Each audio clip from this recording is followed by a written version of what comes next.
Hello friends, welcome back to my channel. मैं बनामा बैगन भत्ता। बैगन आ टमाटो के मुई चुली रे पुड़े की चिटकी रखी देछे। आ इने मैं कच्चा हेडवा नहीं छे। फास्ट मैं कड़ाई रे सोरिष तेल देमा। एबे मैं बैगन रे स्वाद अनुसार लुण और हलदी गुंड दे देमा।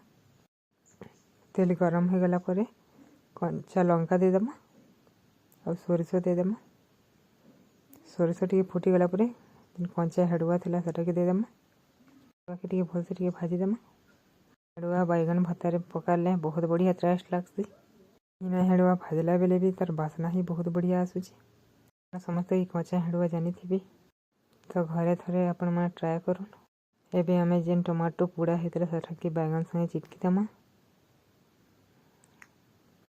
भजा होता कच्चा हेडुआ ठाने देदेमा बैगन के। भलसे टे बैगन के भाजी नमा।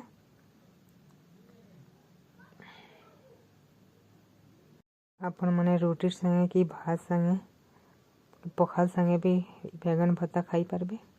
मैं आशा करते हैं ये वीडियोटा आपण मन को निश्चय भल लगबा। और सांगू बॉल्स चैनल के आपण मैंने बहुत बहुत मात्रा भल पावर दूँ। आके मैं भल भल रेसिपी आपण मन को देखाई पारमी। करू आमे लुण देना एबे कम देमा लुण मैंने टेस्ट हिसाब से देवे लुण। रेडी होगा आमर कंचा हेडुआ बैगन भत्ता। रेसिपीटा भल लगे आपण मैंने मो चैनल की लाइक करूँ, शेयर करूँ और कमेंट करूँ।